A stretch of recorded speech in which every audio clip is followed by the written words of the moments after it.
संघ मुझे लगता है मुझे विरासत में ही मिला। महात्मा गांधी की हत्या हुई तो उस समय संघ पर पहला बैन लगा।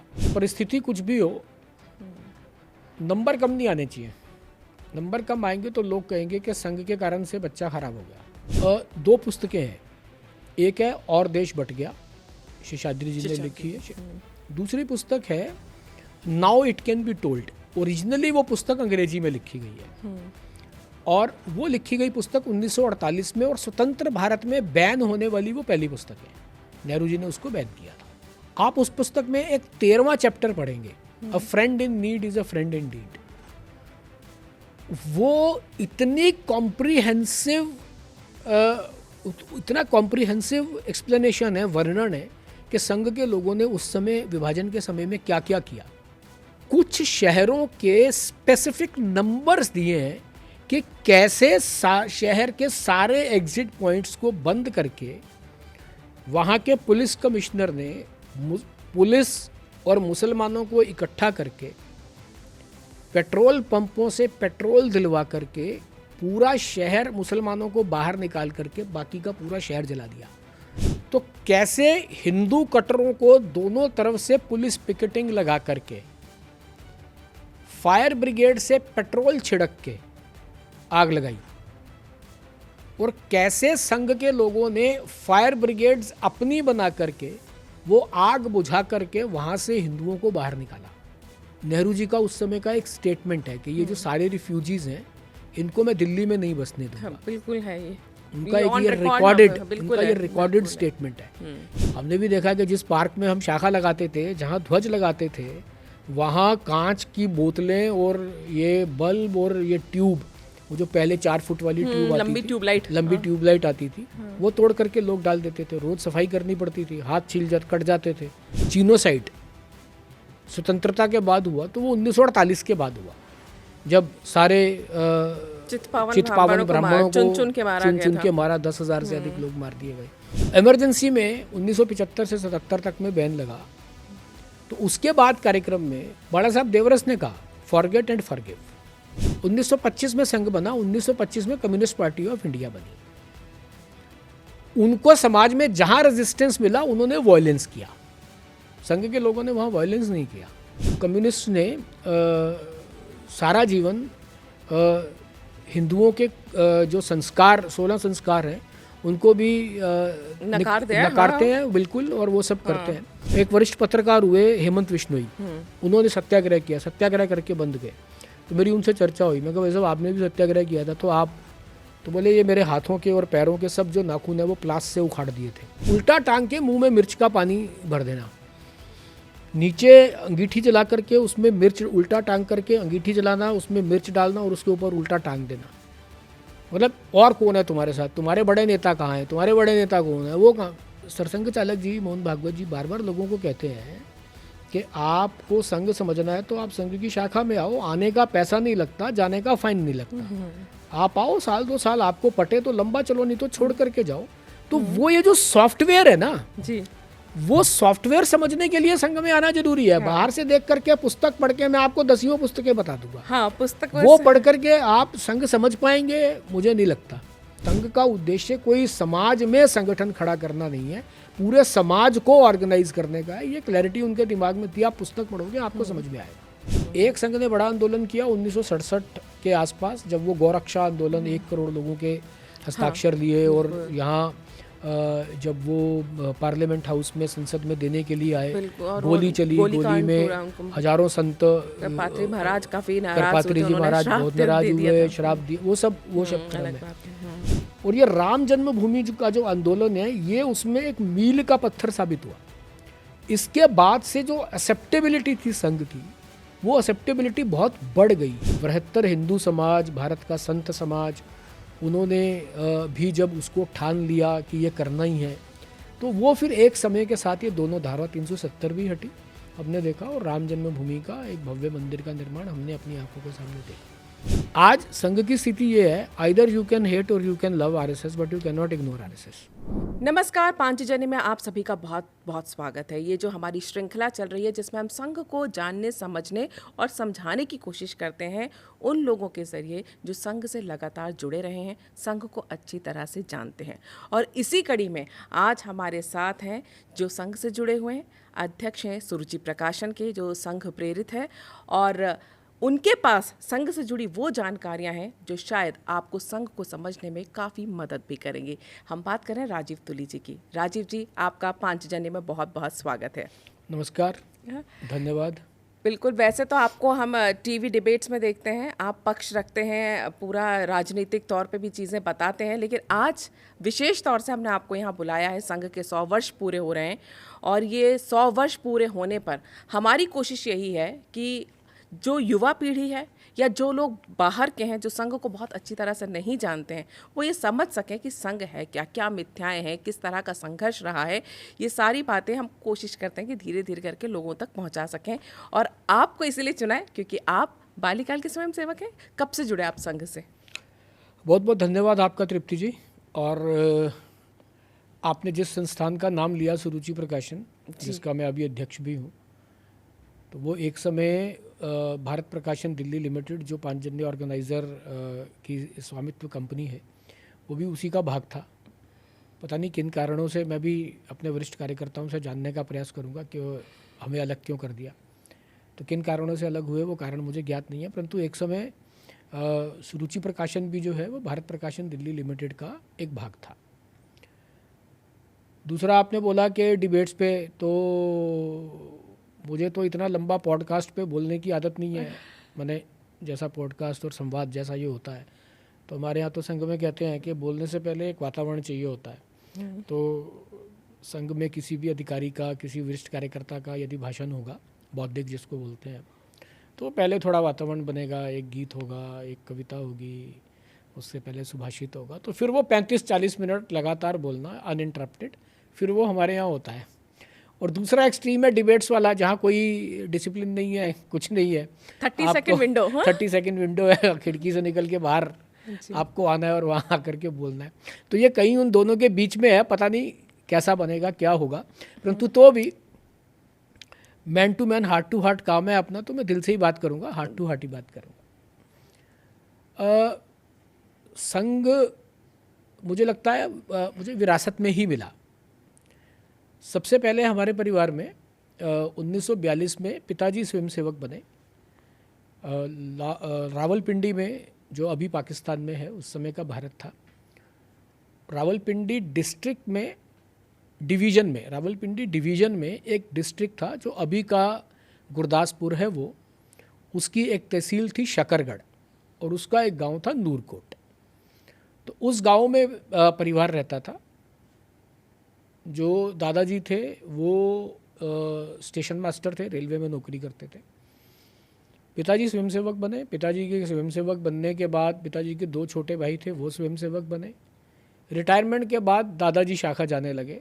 उस परिवार में मेरा जन्म हुआ। 1948 में जब महात्मा गांधी की हत्या हुई, तो उस समय संघ पर पहला बैन लगा, और उस बैन के समय में पिताजी 9वीं कक्षा में पढ़ते थे। उन्होंने सत्याग्रह किया और जेल गए। तो 9वीं की परीक्षा उन्होंने जेल से दी और प्रथम श्रेणी में उत्तीर्ण हुए। तो मैंने कभी पूछा उनसे कि जेल में जाकर के तो वैसे ही पढ़ाई वढ़ाई का माहौल ये सब, तो उनको कहना था कि संघ के स्वयंसेवक थे, इस कारण से बड़े अधिकारी या जो प्रचारक थे, उस समय तो प्रचारक ही थे जिन्होंने जाकर के नागपुर से जाकर के लाहौर में संघ प्रारंभ किया और फिर वहाँ से स्प्रेड होना शुरू हुआ। तो उन्होंने कहा था, यार परिस्थिति कुछ भी हो, नंबर कम नहीं आने चाहिए। नंबर कम आएंगे तो लोग कहेंगे कि संघ के कारण से बच्चा खराब हो गया। तो इसलिए जेल में पूरी मेहनत की, शरीर बनाते थे और पढ़ाई करते थे। तो वो एक प्रेरणा थी हमारे लिए भी कि जीवन में कुछ भी करेंगे तो ऐसा करेंगे जिससे संघ पर प्रश्न चिन्ह ना लगे। लोग यह ना कहें कि देखिए ये संघ का कार्यकर्ता है और इसका व्यवहार ठीक नहीं है, या ये व्यवहार ठीक नहीं है। और डॉक्टर साहब ने जब संघ शुरू किया तो उनके मन में 3 ही बातें थी। उन्होंने ये बहुत अच्छे से एनालाइज किया था कि किसी बच्चे को यदि संस्कार देने हैं तो उसके 3 ही स्थान है संस्कार देने के। उसका घर है, माँ और पिताजी, वो पहले, माँ पहली गुरु है, सबसे अधिक संस्कार देने का काम माँ की ओर है। तो घर का वातावरण बेसिकली। दूसरा था खेल का मैदान, वहाँ संस्कार दिए जा सकते हैं, और विद्यालय में संस्कार दिए जा सकते हैं। तो पिताजी क्योंकि संघ के स्वयंसेवक थे, दादाजी संघ के स्वयंसेवक थे, दोनों चाचा संघ के स्वयंसेवक थे, और उससे आगे वाली पीढ़ियाँ भी धीरे धीरे सब संघ में जाने लगी। तो हमारा ऐसा सौभाग्य रहा कि खेल के मैदान में संघ की शाखा, परिवार सब स्वयंसेवक ही हैं, तो परिवार का वातावरण, और फिर विद्यालय भी तो डाला शिशु मंदिर में, तो सरस्वती शिशु मंदिर से पढ़ाई हुई। तो इन तीनों का मिलाकर के, कुल मिलाकर के जो 3 स्थान डॉक्टर साहब ने आइडेंटिफाई किए थे कि इन 3 स्थानों पर संस्कार देने का काम हो सकता है, वो राष्ट्रभक्ति सिखानी है, वो सामाजिकता सिखानी है, वो देश के विषय में मरने से अधिक जीना सिखाना है, तो ये तीनों स्थानों पर हो सकता है। और संयोग से, सौभाग्य से, मैं अपने आप को सौभाग्यशाली मानता हूँ कि तीनों स्थानों पर ही संघ का वातावरण मिला। तो इस कारण से, अब मुझे नहीं ध्यान में पहली बार शाखा कब गया होऊंगा, पिताजी गोदी में ले गए होंगे, चल के गया होऊंगा, या क्या होगा, ये मुझे बिल्कुल नहीं पता है। तो मैं शुरू के 5 साल कम करके मैं अपना संघ प्रवेश बताता हूँ अपनी आयु में से पूरा। तो इन तीनों के वातावरण के कारण से इन पिछले 50-52 साल में संघ से जुड़े रहे, जाते रहे। जो संघ काम देता रहा वो अपनी क्षमता के अनुसार नहीं, जैसा कोई ना कर सके वैसा काम करने का प्रयास करते रहे। तो ये पिछले 50-52 वर्ष की जो संघ की यात्रा है वो ऐसे शुरू हुई और वहाँ से लेकर आज यहाँ तक पहुँची। इस संघ की यात्रा में, शाखा में आपने क्या सीखा, ये जानने से पहले, क्योंकि आपने बताया आपका परिवार लाहौर से था और ये वो समय था, विभाजन भी हुआ था, और जो विभाजन का दंश हिंदुओं ने झेला था, जिस पे लगातार हम बात भी करते हैं, और अब तो और मुखर होकर बात करने लगे। सुरुचि प्रकाशन में तो पुस्तकें भी हैं उसकी, अगर कोई समझना चाहे तो बहुत अच्छी पुस्तकें वहाँ पर हैं। आपके परिवार ने विभाजन का दंश कैसे झेला था, कैसे यहाँ तक आए थे, उसकी बातें जब परिवार में होती हैं तो क्या मिलता है, संघ ने किस तरह से वहाँ पर मदद की थी? ऐसा है कि लाहौर, रावलपिंडी से हमारा परिवार था, रावलपिंडी डिवीज़न में, और ये जो तहसील थी जिसका मैंने नाम लिया शकरगढ़, ये हिंदू बहुल तहसील थी, और केवल नक्शे पर एक लाइन डाल करके एक हिंदू बहुल तहसील को भी पाकिस्तान में दे दिया। मैं आपको एक बहुत छोटी सी घटना बताता हूँ जी। हमारे दादाजी ने वो घटना हमें बताई।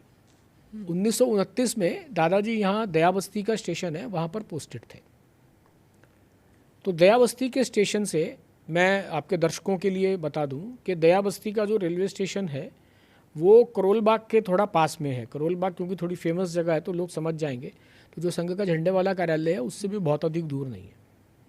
वहाँ से लेकर के जो तनख्वाह मिलती थी, सैलरी मिलती थी, जो वेतन मिलता था, वो कैश में लेकर के जमा करवाने के लिए जाते थे old Delhi GPO, Kashmiri gate से पास।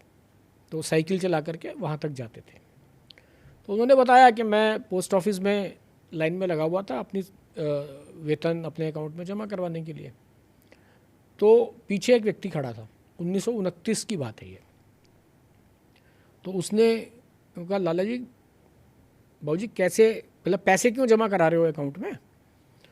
यहाँ अंग्रेज कनॉट प्लेस बना रहे हैं, बहुत सुंदर जगह है, ऐसा वो बना रहे, बनेगी ऐसा वो बता रहे हैं।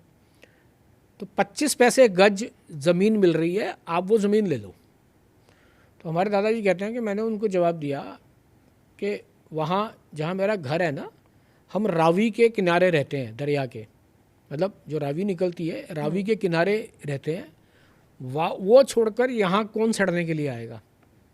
तो दिल्ली का उस समय, क्योंकि दिल्ली में ये जनसंख्या भी बहुत कम थी, आधे से ज़्यादा तो जंगल ही था सारा का सारा। सिर्फ ये ओल्ड दिल्ली का थोड़ा छोटा मोटा सा क्षेत्र था जो आबाद था, बाकी तो सब खाली था, पूरा जंगल था। और वो जंगल भी कीकर का जंगल था, जंगल भी कोई ऐसा नहीं था कि जिसमें बहुत सारे ऐसे कोई बढ़िया वृक्ष वगैरह को, तो वो कीकर का जंगल था सारा। तो बोले वो इतना बढ़िया दरिया रावी का दरिया छोड़ के यहाँ कौन सड़ने के लिए आएगा। तो ये माने, और जब हम थोड़ा और उनसे बात करते थे, पिताजी से बात करते थे, तो वो बताते थे कि भाई संघ की शक्ति तो बहुत कम थी। जैसे हालात पाकिस्तान में बन रहे थे, या अभी उस समय के जैसे नॉर्थ वेस्टर्न फ्रंटियर प्रोविंस लगभग 30-35 तक हिंदुओं से विहीन हो गया था।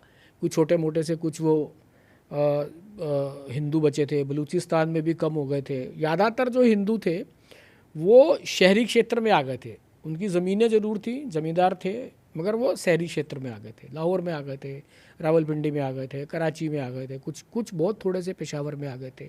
तो ऐसे जो बड़े शहर थे, उन बड़े शहरों में हिंदू जो है वो वहाँ पर आना शुरू हो गया था, गाँव से पलायन करना शुरू हो गया था। तो बहुत सारे लोगों को लगता था कि शायद वहाँ रहना मुश्किल हो रहा, तो हमें इधर आना पड़ेगा पंजाब।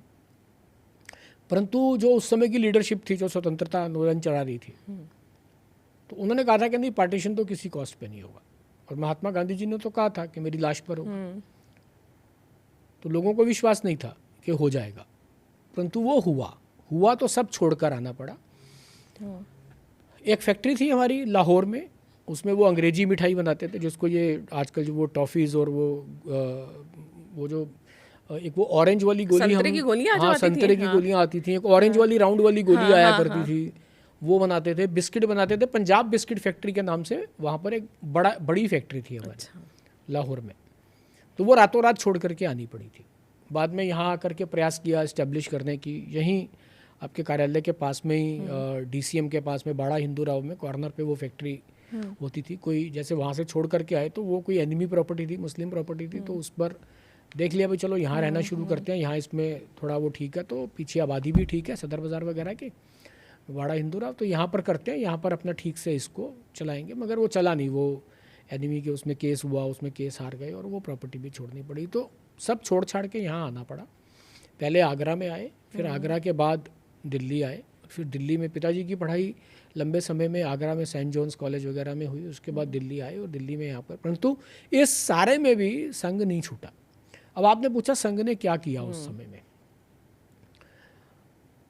2 पुस्तकें हैं, एक है और देश बट गया, शेषाद्री जी ने लिखी है।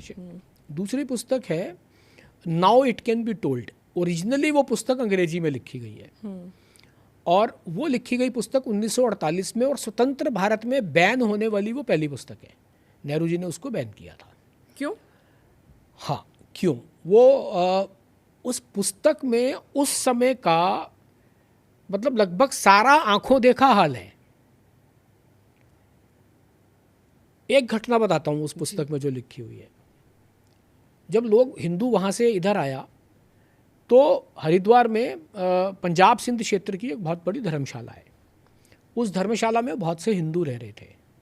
तो उस पुस्तक में वर्णन है कि नेहरू जी और इंदिरा गांधी वहाँ उन रिफ्यूजीज से मिलने के लिए गए और नेहरू जी ने वहाँ भाषण दिया कि फॉरगेट एंड फॉरगिव, जो हो गया वो हो गया। लोगों ने कहा यार हमारे परिवार उजड़ गए, बेटियाँ जो जवान थीं कुछ रह गईं, कुछ हमने मार दी, कुछ मर गईं, जो रह गईं उनका पता नहीं, और आप हमें यहाँ खड़े होकर के भाषण दे रहे हो। तो किसी एक पुरुष ने वहाँ पर इंदिरा गांधी को ऐसे बाजू से छू लिया। तो कहते हैं नेहरू जी इतने आग बबूला हो गए कि उन्होंने कहा कि मैं तुम्हें यहीं नहीं, मतलब दिल्ली नहीं, यहाँ भी नहीं बसने दूंगा। उस घटना का वर्णन है उस पुस्तक में। तो ये प्रोफेसर A.N. बाली थे जो लखनऊ विश्वविद्यालय में इंग्लिश के प्रोफेसर थे उस समय में 1947 में। उन्होंने वो पुस्तक लिखी है now it can be told. वो प्रभात प्रकाशन ने छापी है। उसका हिंदी वर्जन विभाजन विभीषिका जो बताना ज़रूरी है, हमने उसको ट्रांसलेट किया क्योंकि अंग्रेजी में कितने लोग पढ़ पाएंगे कितने नहीं पढ़ पाएंगे। वो ट्रांसलेट करके हमने हिंदी में छापी है। आकाशवाणी प्रकाशन ने छापी थी, जालंधर का प्रकाशक था, वो प्रकाशक बंद हो गया। तो वो हमने वो पुस्तक हिंदी में छापी है।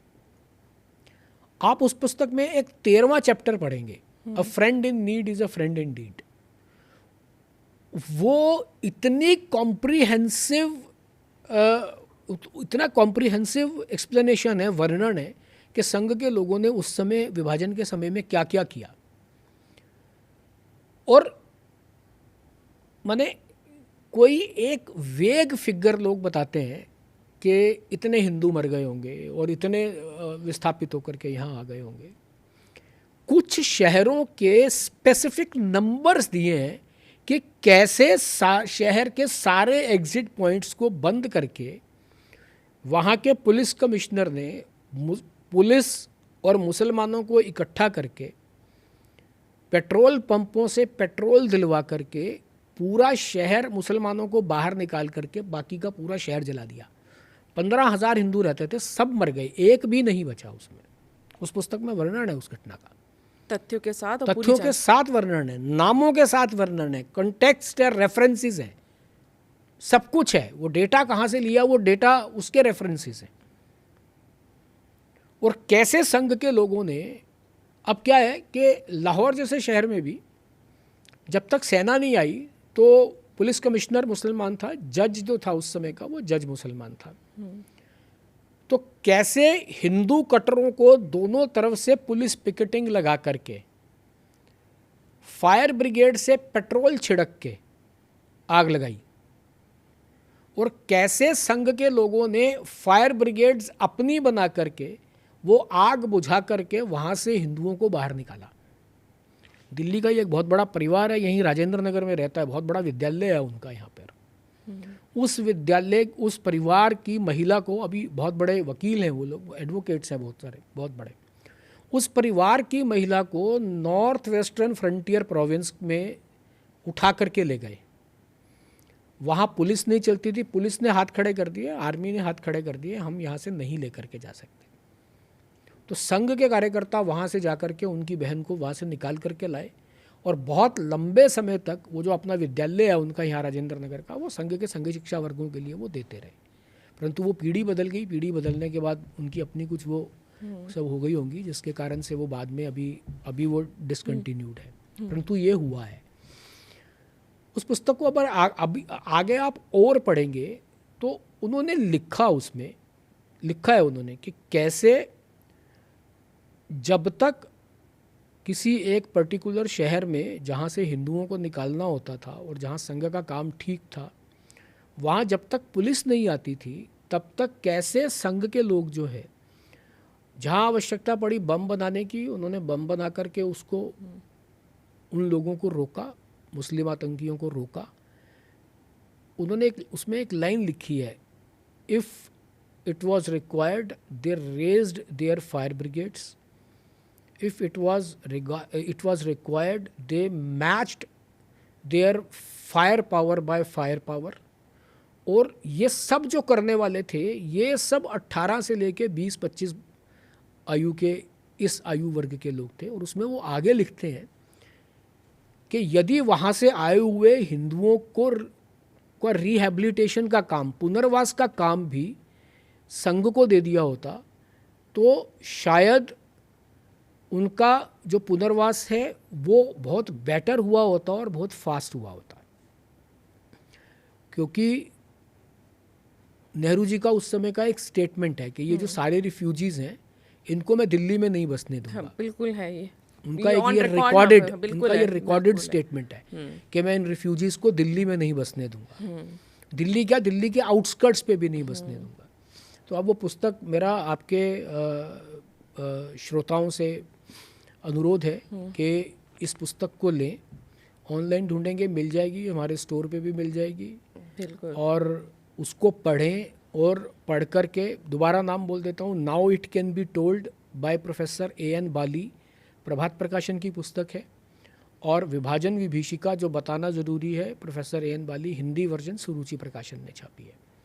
तो ये है, वहाँ से हिंदुओं को निकाल करके लाना, निकाल करके लाने के बाद यहाँ पे रिहैबिलिटेट करना, अपनी कैपेसिटी। पंजाब सहायता समिति के नाम से उस समय एक माधवराव जी मुले संघ के सरकार या सह सरकारेवा थे उस समय, अब एग्जैक्टली मेरे को ध्यान नहीं है, उनके मार्गदर्शन में वो उत्तर क्षेत्र के उससे पहले प्रचारक भी रहे, क्षेत्र प्रचारक भी रहे, उनके इनिशिएटिव पर, माने इनिशिएटिव तो संघ का ही था परंतु किसी एक को आगे होकर के ये काम करना था, तो उन्होंने ये पुस्तक, ये पंजाब सहायता समिति बनाई थी। उस पंजाब सहायता समिति के बैनर के अंतर्गत ये सारा काम हुआ था। और उस सारे काम की अगर मतलब, क्योंकि संघ में डॉक्यूमेंटेशन का अभ्यास नहीं था, तो अभी फिल्म आई थी भाग मिल्खा भाग, तो उसमें अगर आप देखोगे तो उसमें संघ के स्वयंसेवकों को लाल किले के पीछे एक शिविर लगाते हुए दिखाया हुआ है, जिसमें वो मिल्खा सिंह आकर के रुकता है और वो उसमें खाना वाना बांट रहे हैं। तो राकेश ओम प्रकाश मेहरा दिल्ली 6 के रहने वाले, मैंने उनसे पूछा, वो डायरेक्टर हैं फिल्म के, मैं उस समय संघ का दिल्ली का प्रांत प्रचार प्रमुख का दायित्व था मेरी, और करोड़ीमल कॉलेज से पढ़े हैं, तो मैंने उनको फ़ोन करके पूछा कि ये आपने क्यों दिखाया इसमें, और इतना प्रतीकात्मक ही दिखाया आपने। तो उन्होंने बोला मैंने उस समय विभाजन में आए हुए जितने लोगों ने से बात करी, उन सब के उन मैक्सिमम लोगों ने मुझे बताया कि संघ ने हमारी सहायता की। और फिर एक बड़ी घटना उस समय की और भी है। उस समय मुस्लिम लीग ने तय किया था कि जो पूरी कैबिनेट, नेहरू जी, सरदार पटेल और बाकी सब जो लोग हैं, एक कैबिनेट मीटिंग थी कि उस मीटिंग में पूरी कैबिनेट उड़ा देंगे, वो भी डॉक्यूमेंटेड है। और उसमें संघ के स्वयंसेवकों को सूचना लगी, उन्होंने सरदार पटेल को बताया, सरदार पटेल ने कहा भाई हमारे पास तो हमारी जो सब पुलिस और मिलिट्री है वो तो बाकी कामों में उलझी है, तो वहाँ से हटाएंगे तो वहाँ गड़बड़ होगी, तो ये काम आप संभाल सकते हो क्या। तो संघ के लोगों ने उसको भी न्यूट्रलाइज, सारा वो जो था वो उनकी सूचना के आधार पे लोग पकड़े भी गए, दिल्ली की जामा मस्जिद छापे भी मारे गए थे, हथियार निकले थे बहुत सारे, वो सब भी उस सब में आता है।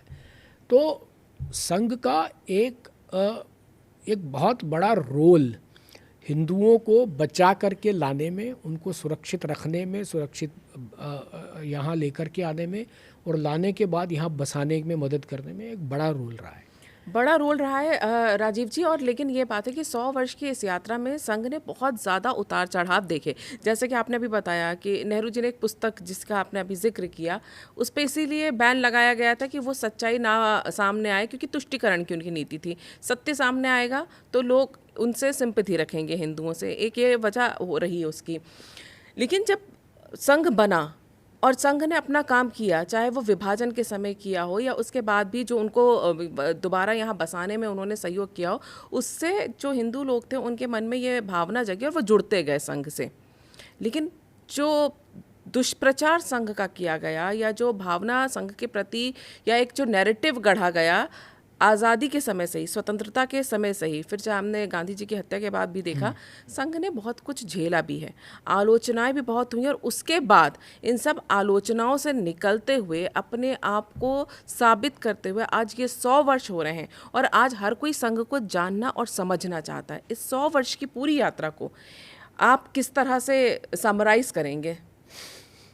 देखिए, अभी जो 3 दिन की व्याख्यानमाला हुई है उसमें पूजनीय सरसंघ चालक जी ने इसको बहुत अच्छे से समराइज़ किया। उन्होंने कहा कि 48 में जो लोग संघ का कार्यालय हाथ पे मशाल लेकर के जलाने के लिए आए थे, 1973 के बाद 1973 के आसपास 77 के आसपास वही जयप्रकाश नारायण जी ने बोला कि जेपी बाबू ने बोला कि देश को केवल आप ही से आशा है। तो ये संघ की जर्नी है 48 से लेकर के, ये इतने में माने अब मेरे को ध्यान है कि जब हम लोग भी शाखा जाते थे बाल्यकाल में या छोटे होते हुए, तो नारा चलता था संगी बंगी 1-2, संघ में जाना छोड़ दो, संघ बड़ी बदमाश है, इसकी जेब में ताश है। हमने भी सुना है, हमने भी देखा कि जिस पार्क में हम शाखा लगाते थे, जहाँ ध्वज लगाते थे, वहाँ कांच की बोतलें और ये बल्ब और ये ट्यूब, वो जो पहले 4 फुट वाली ट्यूब आती थी, लंबी ट्यूबलाइट आती थी, वो तोड़ करके लोग डाल देते थे। रोज़ सफाई करनी पड़ती थी, हाथ कट जाते थे, हाथ छिल जाते थे। खेलते हुए जब वो इधर से जब रोज़ साफ़ कर लेते थे तो पूरे पार्क में तो आप साफ़ कर नहीं सकते, तो कट जाते थे। मेरे भी यहाँ पर 2 कट लगे हुए हैं, निशान है दोनों उसके अभी। तो ऐसी संघ स्थान पे चोट लगती थी, क्योंकि वो लोग जो यही मतलब संघ विरोधी लोग थे। और ये मुस्लिम नहीं थे, ये मैं जिस बस्ती में रहता था रिफ्यूजी कॉलोनी है यहीं दिल्ली में, सेंट्रल दिल्ली में, वो रिफ्यूजी कॉलोनी है, उसमें सब हिंदू ही थे। और वो हिंदू थे जो वहाँ से उजड़ करके यहाँ आए थे, और इनके जीवन में शायद कहीं ना कहीं संघ का हाथ लगा था। मैंने उनको यहाँ तक लाने में, करने में, और उस सब में वही सब थे, वही सब करते थे। परंतु अपना समाज था, अपने को उनको समझाते थे कि यार ऐसा है कि सारा दिन तुम खेलो ना, 1 घंटा छोड़ दो हमारे लिए, 1 घंटा हम शाखा लगा करके चले जाएंगे, उसके बाद फिर तुम अपना काम करते रहना। तो मगर तो भी वो कुछ उस समय तो कोई इस क्षेत्र में तो या कांग्रेस थी या बीजेपी या जनसंघ था या बीजेपी रही होगी बाद में, या हम संघ के लोग रहे होंगे। तो वो बहुत सारे जो कांग्रेसी मानसिकता के लोग थे वो ये करते थे ऐसा, वो झेला है, वो सहा है। और वही आज सब लोग जो हैं वो जो संघ ने जो बड़े लगा, देखिए क्या है कि अगर संघ को समझना है तो 2 बातें मैं आपको बताता हूँ। उन 2 बातों से आपको संघ में काम करने वाले स्वयंसेवक और संघ का जो शीर्ष नेतृत्व है उसका मन कैसा है और वो समझ में आ जाएगा। 1948 का बैन लगा, संघ पर बहुत कर्जा हो गया। उस कर्जे से बाहर आने के लिए संघ के लोगों ने एक योजना बनाई कि भाई ऐसा करते हैं कि दिल्ली में रामलीला मैदान में गुरुजी का एक कार्यक्रम रखते हैं, उसमें एक थैली भेंट करेंगे, लोगों से पैसा इकट्ठा करते हैं और उससे संघ का कर्जा उतर जाएगा। तो गुरुजी आए दिल्ली कार्यक्रम में, तो लोगों के मन में गुस्सा भी था कि देखो मतलब पहला कोई जीनोसाइड स्वतंत्रता के बाद हुआ तो वो 1948 के बाद हुआ, जब सारे चितपावन ब्राह्मणों को चुन के मारा 10,000 से अधिक लोग मार दिए गए, जिसका इतिहास में आज भी उल्लेख बहुत कम है। आंकड़े नहीं मिलते मतलब ये 1984 के सिख दंगे वाले के तो मिलते हैं, उसके नहीं मिलते आंकड़े। तो उस कार्यक्रम में गुरुजी आए, तो लोगों को था कि भाई गुरुजी ये जो गुस्सा है इसके लिए कहेंगे कि नहीं अब। तो गुरुजी ने वहाँ पर एक बात कही, उन्होंने कहा कि जब अपने दांत अपनी जीभ काट देते हैं तो कोई दांत नहीं तोड़ता है, इसलिए ये अपना ही समाज है, जो हुआ उसको भूल करके आगे बढ़ते नहीं करना। ऐसे ही जब इमरजेंसी में 1975 से 77 तक में बैन लगा, तो उसके बाद कार्यक्रम में बाला साहब देवरस ने कहा फॉरगेट एंड फॉरगिव। तो इससे ये जितना समाज में विरोध होता रहा, अब इसका एक पैरेलल देखिए। 1925 में संघ बना, 1925 में कम्युनिस्ट पार्टी ऑफ इंडिया बनी। उनको समाज में जहां रेजिस्टेंस मिला उन्होंने वायलेंस किया, संघ के लोगों ने वहां वायलेंस नहीं किया। उन्होंने कहा कोई बात नहीं, अपने समाज के लोग हैं, इनको समझाएंगे, इनसे बात करेंगे। अगर ये संघ के बारे में ठीक राय नहीं रखते हैं तो ये इनकी कमी नहीं है, ये संघ की कमी है, हम इनको जाकर के समझा नहीं पाए। तो कम्युनिस्टों ने जहाँ पर भी उनकी बात लोगों ने नहीं मानी, आप भारत नहीं, आप विश्व का कोई देश उठाकर देख लीजिए, आप कंबोडिया देख लीजिए, आप रशिया देख लीजिए, आप वो पुराना ईस्टर्न ब्लॉक देख लीजिए, आप कहीं भी देख लीजिए, कम्युनिस्टों ने संघर्ष किया है। उन्होंने बंदूक का इस्तेमाल किया, उनका मानना था, उन्होंने वायलेंस किया, उनका मानना था कि जो क्रांति है वो बंदूक की गोली से निकलेगी। संघ में था शुद्ध सात्विक प्रेम अपने कार्य का आधार है, अपना समाज है, प्रेम के साथ इनको समझाएंगे, इनसे बात करेंगे। अभी समझ में नहीं आएगा, अगली पीढ़ी में आएगा, दूसरी में नहीं आएगा, तीसरी में आएगा, व्यक्ति समझेगा। प्रेम की भाषा सब जानवर भी समझते हैं, व्यक्ति तो समझेगा ही। तो हम उस रेजिस्टेंस में नहीं गए। इस कारण से 1925 में शुरू हुआ कम्युनिज्म जो है वो आज भारत में आईसीयू में है। शायद किसी दिन भी ऑक्सीजन खत्म हो जाएगी तो वो मॉनिटर पे चलने वाली लाइन सीधी हो जाएगी। अब टूल किट में रह गया बस वो। अब वो टूल किट में रह गए हैं, सोशल मीडिया पे प्रेजेंस रह गई है, कॉलेजेस में से भी लगभग खत्म है। एक आध JNU जाधवपुर जैसा कोई 1-2 कॉलेजेस बचे हैं, उस्मानिया जैसा 1-आध यूनिवर्सिटी बची है जहाँ पर उनका कुछ वजूद है। राजनीतिक रूप से वो समाप्त है। विचारधारा के उसमें भी जो विचारधारा, देखिए मैं कई बार मैं बोलता हूँ, कम्युनिस्ट ने सारा जीवन हिंदुओं के जो संस्कार 16 संस्कार हैं उनको भी नकारते हैं बिल्कुल, और वो सब करते हैं। आचार्य गिरिराज किशोर विश्व हिंदू परिषद के अखिल अंतर्राष्ट्रीय उपाध्यक्ष थे जी। उनका देहांत हुआ और उसी समय एक कम्युनिस्ट नेता थे, आनंद कुछ नाम था उनका, जिन्होंने ये घोषणा की थी कि 2014 में अगर मोदी प्रधानमंत्री बनेंगे तो मैं देश छोड़ करके चला जाऊंगा। हाँ। अब वो एग्जैक्टली मेरे को नाम याद नहीं आ रहा है। सेम डे दोनों का देहांत हुआ। तो आचार्य गिरिराज किशोर ने, जो विश्व हिंदू परिषद के अंतर्राष्ट्रीय उपाध्यक्ष थे, उन्होंने अपना देहदान किया और वो कम्युनिस्ट नेता ने पूरे विधि विधान के साथ अपना अंतिम संस्कार करवाया। तो कथनी और करनी में कितना बड़ा दोनों में अंतर है। तो खैर थोड़ा विषयांतर हो गया, तो वापस आते हैं। तो संघ का जो बेसिक काम है वो पूरे समाज में प्रेम से समाज को साथ लेकर के बिना वायलेंस के, हाँ ये ठीक है कि कहीं केरल जैसी एक आध स्थान पर कहीं ऐसा सीधा डायरेक्ट वायलेंस संघ के लोगों पर हुआ तो प्रतिकार किया, मगर पहले कभी नहीं वो सब किया। इसलिए आप कम्युनिस्टों की हालत देखो, और आज 100 वर्ष का संघ हो रहा है, वो भी 100 वर्ष के हो गए, हम भी 100 वर्ष के हो गए। उनके शताब्दी वर्ष की कहीं किसी प्रकार की कोई चिंता नहीं, कोई चर्चा नहीं है। शायद पार्टी के नेताओं को भी नहीं मालूम है कि वो 100 वर्ष उनके संगठन को भी पूरे हो रहे हैं। और यहाँ संघ का जो शताब्दी वर्ष है उसके विषय में पिछले 1 साल से लोगों के मन में क्यूरियोसिटी है। मीडिया बार बार पूछ रहा है, समाज में लोग पूछ रहे हैं, हमें ही लोग जब हम समाज में निकलते हैं तो पूछते हैं कि यार शताब्दी वर्ष आपके 100 वर्ष पूरे हो गए, क्या करने वाले हो, क्या होने वाला है। और आज संघ की स्थिति ये है कि धार्मिक, सामाजिक, राजनीतिक किसी भी मनुष्य जीवन का जो आयाम है उसमें आप एकेडेमिया जोड़ लो, उसमें आप मीडिया जोड़ लो, उसमें आप जुडिशरी जोड़ लो, और भी जो आपको ध्यान में आए वो सब आप जोड़ते जाओ कि वो संघ से अछूता होगा। आज संघ की स्थिति ये है, आइदर यू कैन हेट और you can love RSS but you can not ignore RSS. तो ये 100 वर्ष की संघ की तपस्या है, इसमें अप डाउन नहीं आए होंगे ऐसा नहीं है। 3 बार तो बैन ही लगा, और वो बैन लगने के बाद हर बार जो संघ है और संघ के जो कार्यकर्ता हैं वो उस बैन को, माने जो 1975 से 77 वाला बैन है, मैं एक पुस्तक बहुत दिन से ढूंढ रहा हूँ, वो पुस्तक मिल नहीं रही है। उस पुस्तक का नाम है तानाशाही से जूझता हरियाणा। वो 75 से 77 के पीरियड की वो पुस्तक है। बंसी लाल उस समय हरियाणा के मुख्यमंत्री थे जब इमरजेंसी लगी थी। तो आप सोच नहीं सकते जितनी एट्रॉसिटीज़ या जितने अत्याचार उस समय में संघ के स्वयंसेवकों पर हुए होंगे।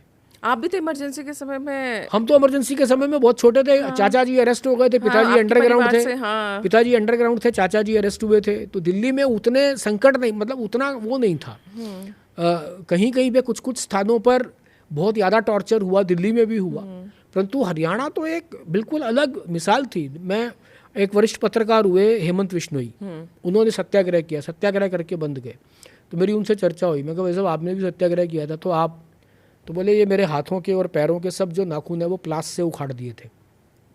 ये हमने पढ़ा है, आप मिले हैं? मैं मिला हूँ, मेरी उनसे बात, उनका परिवार अभी भी दिल्ली में यही मयूर विहार रहता है, 2 बेटियाँ और उनकी जो पत्नी है कविता भाभी, वो वहीं दिल्ली में ही है, अभी भी मयूर विहार में रहती हैं। तो मैं उनसे मिला हूँ, मैंने उनके मुँह से सुना है कि क्या क्या कितनी एट्रॉसिटीज़। उल्टा टांग के मुँह में मिर्च का पानी भर देना, नीचे अंगीठी जला करके उसमें मिर्च, उल्टा टांग करके अंगीठी जलाना, उसमें मिर्च डालना और उसके ऊपर उल्टा टांग देना। मतलब और कौन है तुम्हारे साथ, तुम्हारे बड़े नेता कहाँ हैं, तुम्हारे बड़े नेता कौन है, वो कहाँ। तो वो सब मतलब, और उसके बाद भी मुझे लगता है कि मतलब कितने लोगों के परिवार बर्बाद हुए होंगे। हमारे एक कार्यकर्ता थे यहीं आनंद पर्वत में रहने वाले, साबुन की फैक्ट्री थी उनकी अपनी। तो 2 साल अंडरग्राउंड रहे, परिवार में बच्चे छोटे थे, कोई देखने वाला नहीं था, तो परिवार बर्बाद हो गया। मैंने बाद में वो बिज़नेस कभी कर ही नहीं पाए, शुरू ही नहीं हो पाया, ठीक से जम ही नहीं पाया वो बिज़नेस। असंख्य उदाहरण है, परंतु संघ से निष्ठा हट गई होगी ऐसा नहीं, मस्ती में एकदम कि यार देखो ये तो प्रभु के हाथ में है, और जो काम मैं कर रहा हूँ ये भी प्रभु का काम है, ईश्वरीय कार्य है जो मैं संघ का काम कर रहा हूँ। तो इसलिए हो सकता है चलो वो नहीं है तो ये काम तो ठीक से कर लूँ, ये काम तो अच्छे से कर लूँ। वही आपने अभी जैसे बोला, व्याख्यानमाला का आपने अभी उल्लेख किया था। व्याख्यानमाला में सरसंघ चालक जी ने एक चीज़ और बोली थी, आज परिस्थितियां अनुकूल हैं। आप अभी जिन परिस्थितियों की बात कर रहे हैं वो प्रतिकूल परिस्थितियां थी जो संघ के लिए प्रतिकूल थी।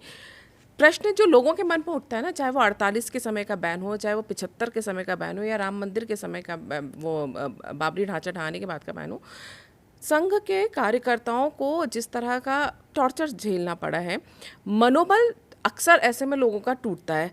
और स्वीकार्यता उस समय समाज में उस तरह की नहीं थी, क्योंकि जो नैरेटिव बनाया गया था पिछले कई सालों से, स्वतंत्रता के बाद से, वो लोगों के दिमाग में बैठा था। आप खुद ही बता रहे हैं कि जब आप शाखा लगाते थे तो कैसे कांच बिखेर दिए जाते थे। ये मनोबल बनाए रखना, ये अपने आप में एक बहुत बड़ी बात होती है। ये कैसे रहा कि लोगों ने संघ से रिश्ता नहीं तोड़ा?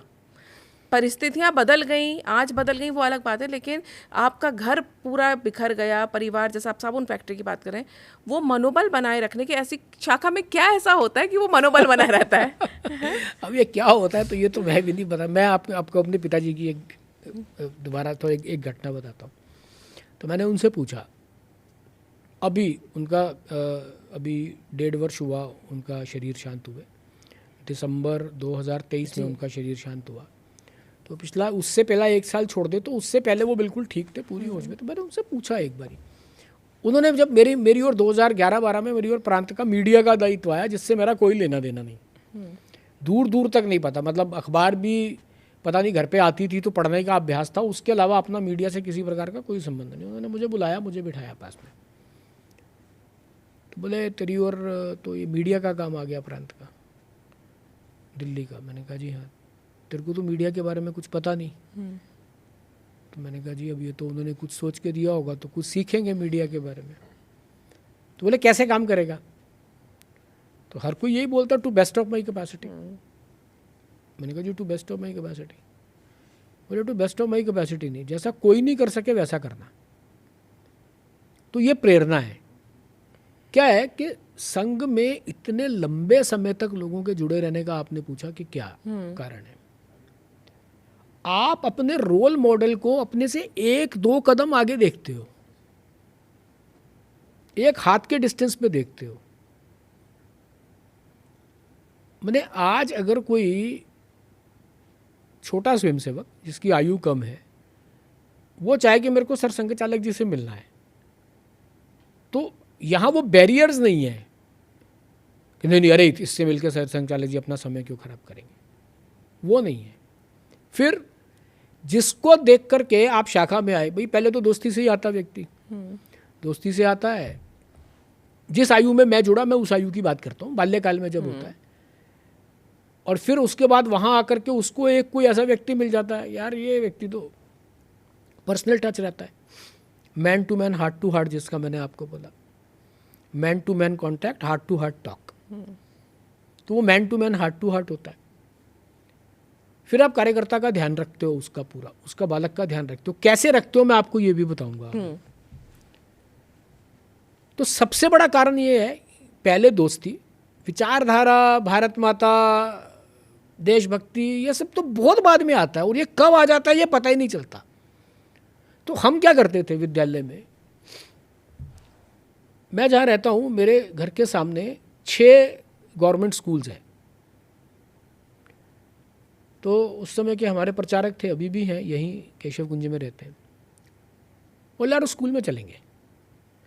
मैं कहा जी अपने तो 2-4 लोग ही हैं उस स्कूल में। नहीं चलेंगे, उस स्कूल में चलेंगे। गए दोपहर को उस स्कूल में, शाम वाले में, क्योंकि सुबह वाला तो अपना ही विद्यालय होता था तो जा ही नहीं सकते थे।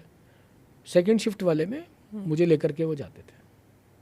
अच्छा, जो अपना कार्य जो है ना, अपने संपर्क में है, दोस्त है, उसको बुलाओ।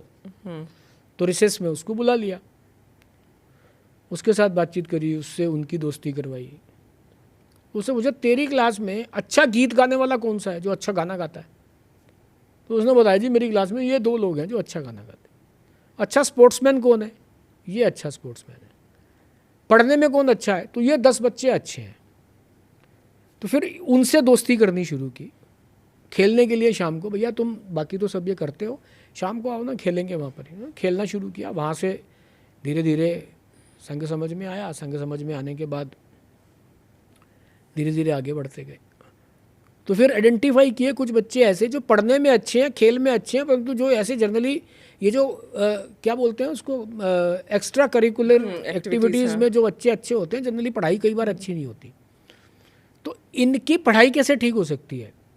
तो हमारे यहाँ पर एक नगर में हमारे एक कार्यकर्ता थे, अभी 102 साल के होकर 2 वर्ष पहले गए वो। अच्छा। ओम जी। तो मतलब वो छोटे बच्चे से लेकर के उनके सम आयु तक वो सबके लिए ओम जी हैं। वो घर में स्वयंसेवक की बहन से लेकर के माता जी तक सबके लिए ओम जी हैं।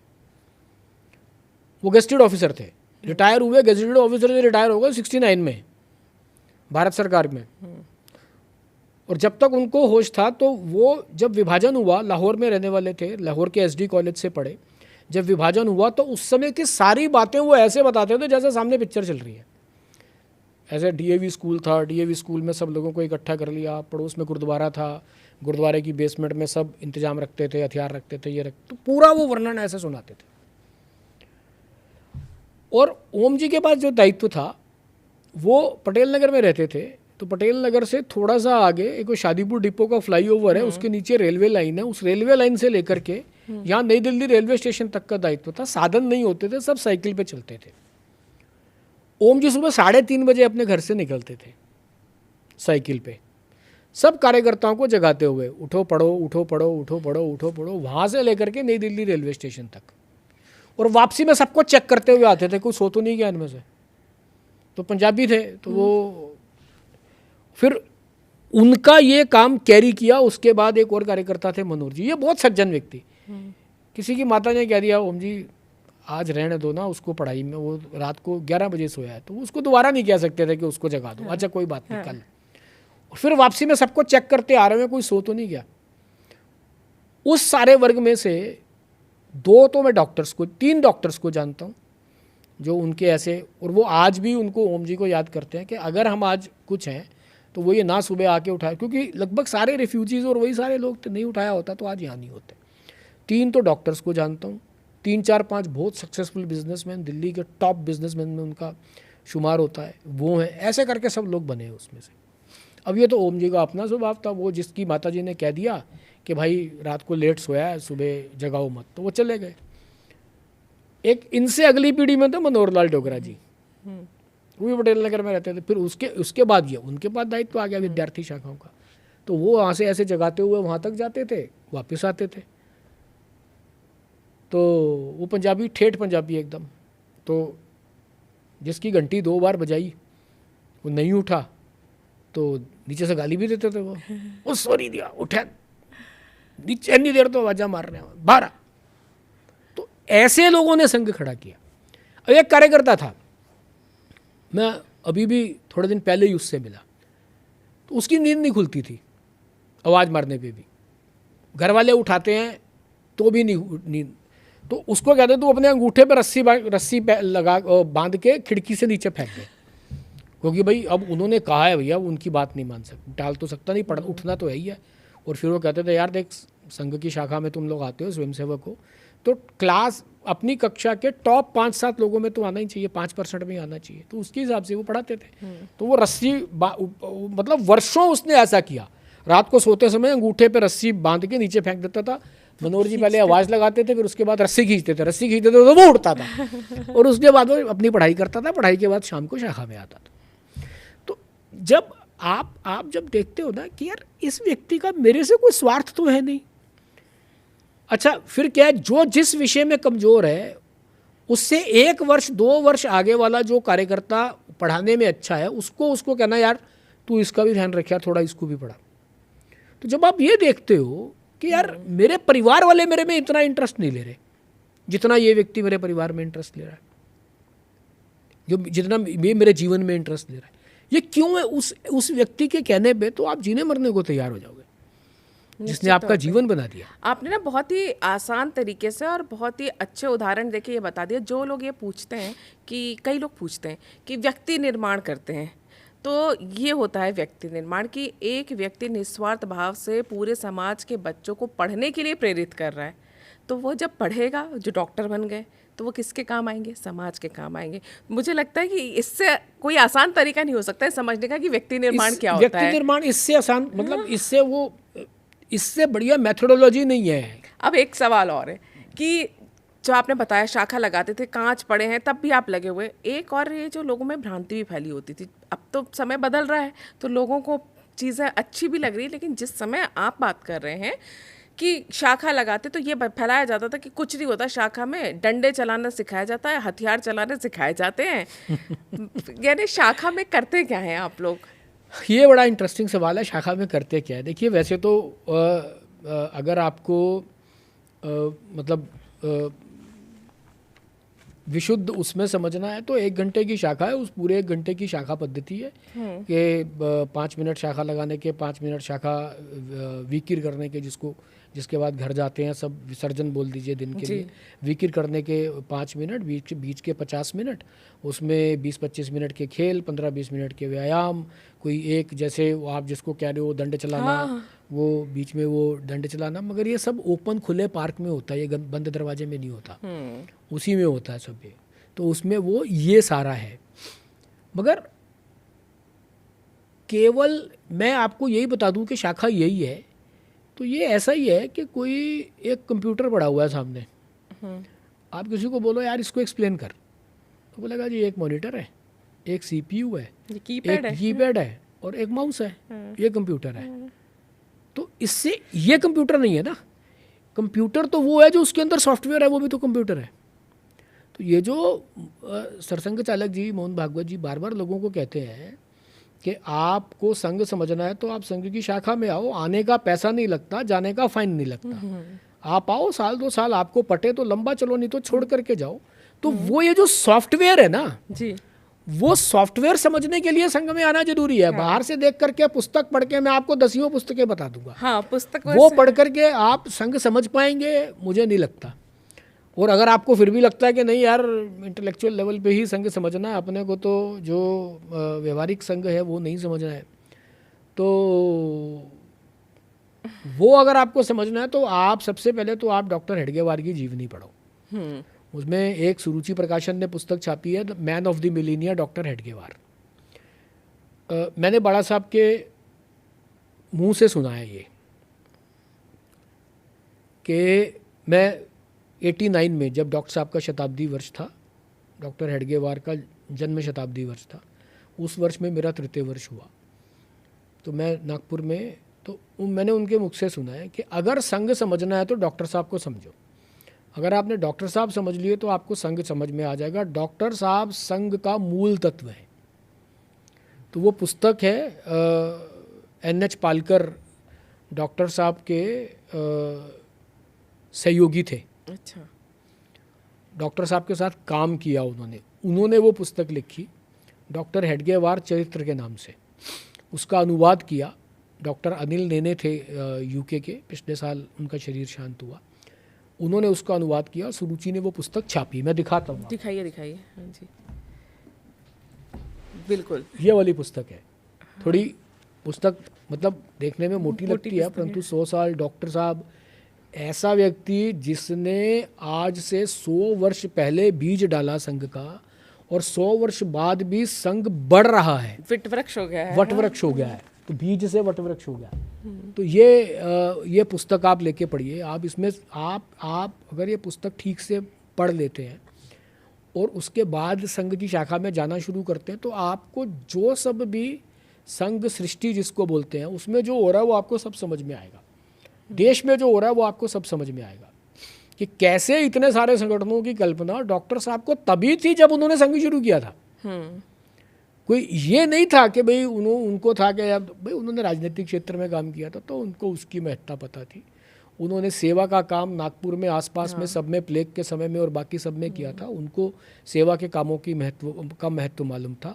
उनको ये पता था कि पूरा समाज संघ की शाखा में नहीं आ जाएगा। 1% और 3% का फार्मूला दिया था उन्होंने कि गाँव में 1% और शहर में 3% लोग संघ की शाखा में आ जाएंगे। तो ये जो संघ की शाखा में आएंगे तो अल्टीमेटली करेंगे क्या, 1 घंटा शाखा में आएंगे, 23 घंटे जो संघ में सीखा उसको समाज में अपने जीवन में उतार के करके दिखाएंगे। उससे समाज परिवर्तन होगा। और संघ का उद्देश्य कोई समाज में संगठन खड़ा करना नहीं है, पूरे समाज को ऑर्गेनाइज करने का है। ये क्लैरिटी उनके दिमाग में थी। आप पुस्तक पढ़ोगे आपको समझ में आएगा। बिल्कुल। और ये पुस्तक की पहला जो प्रिंट था हिंदी वाला डॉक्टर हेडगेवार चरित्र, वो 1965-66 में छप गया था जी। एक पुस्तक राकेश सिन्हा जी ने डॉक्टर साहब पे लिखी है, भारत के निर्माता सीरीज़ है, प्रकाशन विभाग, मिनिस्ट्री ऑफ इंफॉर्मेशन ब्रॉडकास्टिंग की एक पुस्तक उन्होंने छापी है डॉक्टर हेडगेवार। आप उसको पढ़ेंगे। इन 2 पुस्तकों को पढ़ के आपको समझ में आ जाएगा कि संघ की कल्पना क्या है। परंतु तो भी जो सॉफ्टवेयर संघ का देखना ना, हार्डवेयर संघ का समझ में आ जाएगा। अगर आपको संघ का सॉफ्टवेयर समझना है तो वो तो फिर आपको लग के एक शाखा में आना ही पड़ेगा, जाना ही पड़ेगा। सब आयु वर्गों के लोगों के लिए शाखाएं हैं, बालकों के लिए अलग से हैं, तरुण व्यवसायियों के लिए अलग से हैं, जो प्रौढ़ हैं, जो 60-65 वर्ष से ऊपर के कार्यकर्ता लोग हैं, समाज के नागरिक, उनके लिए अलग से शाखाएं, अलग अलग काम भी हैं सबके लिए। तो वो सॉफ्टवेयर समझने के लिए शाखा आना जरूरी है, हार्डवेयर समझ के आप इन पुस्तकें पढ़ के समझ सकते हैं। हमने संघ के बारे में जो बातचीत की, अभी जिस तरह से हमने बताया विभाजन के समय में गांधी जी की हत्या के बाद जो आरोप लगे, तब संघ को काफ़ी ये कह सकते हैं डिफेंसिव भी होना पड़ा था। 75 में जब इमरजेंसी लगी थी तो संघ के कार्यकर्ताओं ने कैसे काम किया ये आपने बताया। एक मोड़ तब आया जब बाबरी ढांचा गिराया गया था, तब जो है संघ जब सब प्रतिबंध लगा था संघ के ऊपर, उसके बाद लेकिन समाज में एक तरह से संघ को लेकर स्वीकार्यता बढ़नी शुरू हुई थी, क्या आप ऐसा कह सकते हैं? क्योंकि आप तो प्रत्यक्षदर्शी रहे हैं, उसका हिस्सा रहे हैं।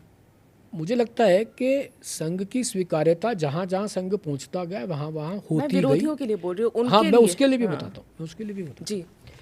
75 से 77 तक जब इमरजेंसी लगी और देश भर में सत्याग्रह जब हुए और उसमें से अरेस्ट होने वाले 80% लोग संघ के स्वयंसेवक थे, ये फैक्ट्स भी जब लोगों को पता लगा तो संघ की स्वीकार्यता बढ़ने का एक चरण वो है। उसके बाद पहली बार देश में सत्ता का परिवर्तन हुआ, संघ से स्वयंसेवक भी कुछ सरकार में आए और उसके बाद वो ड्यूअल मेंबरशिप वाले इशू पे कि संघ और वो अलग अलग जब संघ और जनता पार्टी की पार्टी को लेकर के लोग बाहर आए, भारतीय जनता पार्टी का निर्माण हुआ। उसके बाद 84 से अगर आप देखना शुरू करें, ये सारा प्रोसेस है। 89 में 80 में शायद भारतीय जनता पार्टी बनी, उसके बाद 4 वर्ष 5 वर्ष उनको अपने आप को ऑर्गेनाइज करने में वो सब 84 में पहला एक बड़ा आंदोलन, एक संघ ने बड़ा आंदोलन किया 1967 के आसपास, जब वो गौरक्षा आंदोलन 1 करोड़ लोगों के हस्ताक्षर लिए और यहाँ जब वो पार्लियामेंट हाउस में संसद में देने के लिए आए, गोली चली, गोली में हजारों संत, करपात्री महाराज काफी नाराज, करपात्री जी महाराज बहुत नाराज हुए, शराब दिए, वो सब क्रम है। उसके बाद 84 के बाद ये जो लगातार संघ ने जन आंदोलन लिए, बड़े जनसंपर्क अभियान लिए, उसका इम्पैक्ट था। 84 में एक वो एकात्मता यात्रा देश भर में निकली, 4 छोटी यात्राएं निकली, एक बड़ी यात्रा निकली यहाँ दिल्ली में आकर के, उस यात्रा का समापन हुआ। उसके बाद ऐसे ही रामशिला की यात्रा वहाँ से प्रारंभ हुई, उसको भी दिल्ली आना था, लखनऊ से प्रारंभ हो, अयोध्या जी से प्रारंभ होकर के, परंतु इंदिरा गांधी की हत्या होने के कारण से उसको लखनऊ में ही वहीं रोकना पड़ा और वहीं समाप्त करना पड़ा उसको। तो वहाँ से हिंदू समाज को लगना शुरू हुआ कि भाई, और विरोधियों को भी लगना शुरू हुआ कि नहीं, ये संघ, बजरंग दल का भी निर्माण बाई चांस, मतलब बाय द वे उसी यात्रा में से हुआ कि, और कैसे हुआ कि भाई ये जो राम रथ यात्रा चल रही है, ये राम, इसकी रक्षा कौन करेगा साथ में? तो बोले ये बजरंगी करेंगे ना, तो वहाँ से बजरंगियों से वो बजरंग दल हो गया। वो उसका ऐसा एक अपना इतिहास है। तो जब वो प्रारंभ हुआ, उसके बाद से संघ की शक्ति थोड़ी, ये 77 के आसपास जब इमरजेंसी हटने में एक बड़ा कंट्रीब्यूशन रहा संघ का, सत्याग्रह में एक बड़े नंबर में संघ के स्वयंसेवक गए वो, और उसके बाद ये जब एक बड़ा व्यापक जनसंपर्क अभियान 84 में हुआ, 84 के बाद फिर वो 89 में शिला पूजन हुआ और कार सेवा हुई, उसके बाद वो जो सारा क्रम चला, तो वो एक विषय ऐसा था जिसने हमारे विरोधियों को, संघ के विरोधियों को भी, संघ किसी को अपना विरोधी, संघ विरोधी नहीं मानता है, वो संघ का विरोध करते थे, जो अपने आप को संघ का विरोधी मानते थे। मेरे को ध्यान है कि जब ये अडवाणी जी वाली जो रथ यात्रा निकली, तो हमारे जो स्थानीय लोकल जो संघ, जो कांग्रेस के कार्यकर्ता थे, वो यात्रा में हमारे साथ खड़े होकर के सब कार्यक्रमों में भाग लेकर के, वो बाहर हमारे घर से लगभग 800 मीटर की बाहर मेन रोड से वो यात्रा निकलनी थी, वो वहाँ खड़े होकर के अडवाणी जी के रथ के ऊपर पुष्प वर्षा कर रहे थे। तो बोले यार ये हिंदू वाले विषय पे, हिंदू के कारण ही तो यहाँ आकर के बसे हैं, नहीं तो वहीं पाकिस्तान ही रह जाते, इस कारण से तो यहाँ आकर के बसे हैं, इस वाले मुद्दे पे हम साथ हैं, तुम्हारे साथ हैं, इस वाले विषय पे तुम्हारे साथ है। और फिर धीरे धीरे ये सब संघ के जो बाकी जो संघ प्रेरित संगठन है या विविध संगठन जो है, उन संगठनों ने भी धीरे धीरे अपने आप को जो है वो बड़ा किया, वो भी उसी शुद्ध सात्विक प्रेम के कारण से बड़े हुए। देखिए वहाँ पर भी एक आपको एक बहुत बढ़िया उदाहरण या कंपैरिजन देता हूँ। कम्युनिस्टों का मजदूरों में बहुत बड़ा काम, पूरे देश का सबसे बड़ा कम्युनिस्ट, बहुत यूनियन है उनके यहाँ, बहुत यूनियन, एक समय तो सबसे बड़ा वही था, या उसके हड़तालें बाद करने में नंबर वन। C2 के बाद एटक, C2 एटक, फिर उसके बाद इंटक, और फिर बाकी सारे संगठन। तो उनका नारा क्या, हमारी मांगे पूरी हो चाहे जो मजबूरी हो।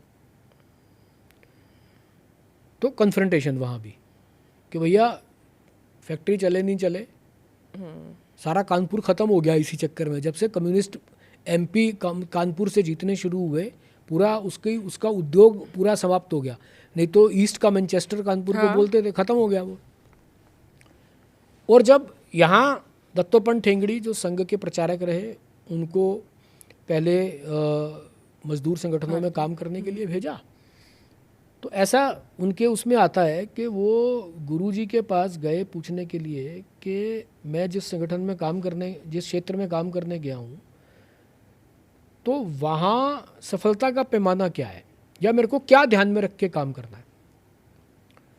तो उन्होंने बोला इर्रिस्पेक्टिव ऑफ द आइडियोलॉजी, विचारधारा के अलावा के वो करते हुए, जब आपको किसी भी मजदूर का दर्द अपना दर्द लगने लगेगा तो आप समझना कि आप ठीक काम कर रहे हो।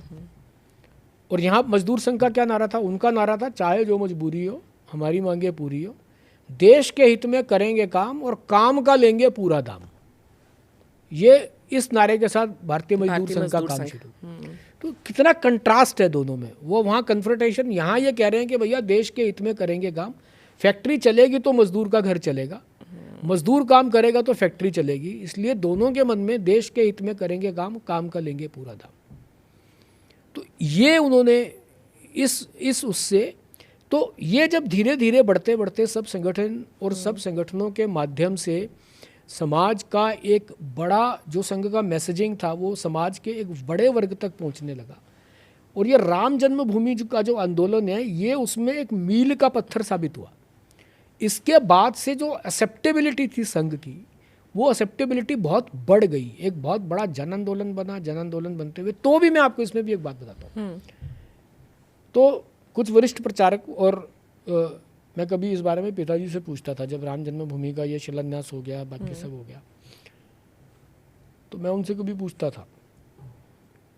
अभी एक बहुत वरिष्ठ अपना लेखक, स्तंभकार, पत्रकार बलबीर पुंजी, मेरी उनसे भी कुछ दिन पहले लगातार बात होती, थोड़े दिन पहले मेरी उनसे भी बात हुई। मैं कहा भाई साहब, आप सब ये नारा तो लगाते थे, हम भी लगाते थे, मंदिर वहीं बनाएंगे, और उसका वो नारा बनाते थे, तारीख नहीं बताएंगे।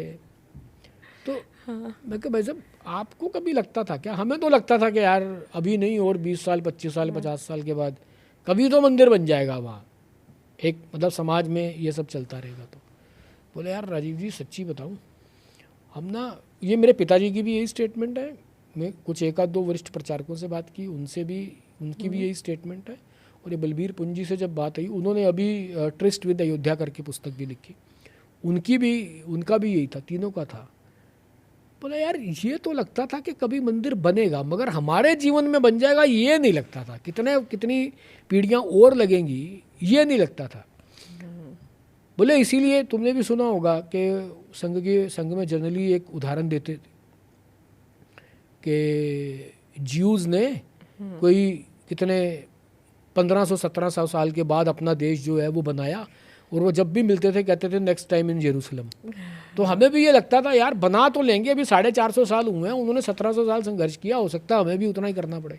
तो वो विश्वास नहीं था। परंतु संघ की जो लगातार कंसिस्टेंटली जो प्रयास चलते रहे, जो सतत प्रयास चलते रहे, उन प्रयासों के कारण से बृहत्तर हिंदू समाज, भारत का संत समाज, उन्होंने भी जब उसको ठान लिया कि ये करना ही है, तो वो फिर एक समय के साथ ये दोनों धारा 370 भी हटी, हमने देखा, और राम जन्मभूमि का एक भव्य मंदिर का निर्माण हमने अपनी आंखों के सामने देखा। तो ये दो जो विषय हुए, और उसमें से भी जब राम जन्मभूमि का जो आंदोलन शुरू हुआ, आप अभी बहुत सारे लोगों से बात करोगे जो संघ के स्वयंसेवक हैं, जिनकी आयु 55-60 वर्ष के आसपास की है, थोड़ी 65 वर्ष के, तो वो आपको बताएंगे कि हम तो राम जन्मभूमि आंदोलन से ना संघ के साथ जुड़े थे। तो बड़ा वर्ग वो मिलेगा। तो उस राम जन्मभूमि के आंदोलन ने संघ की स्वीकार्यता को बहुत बढ़ाया, और उसके अतिरिक्त संघ ने ये जो अलग, संघ के स्वयंसेवकों ने जो समाज में सेवा कार्य किए और जो जहाँ भी विपत्ति आई संघ का स्वयंसेवक वहाँ खड़ा हुआ मिला, वहाँ वो अपनी जान की परवाह किए बिना, अपने घर बार की परवाह किए बिना वो वहाँ पर खड़ा हुआ मिला।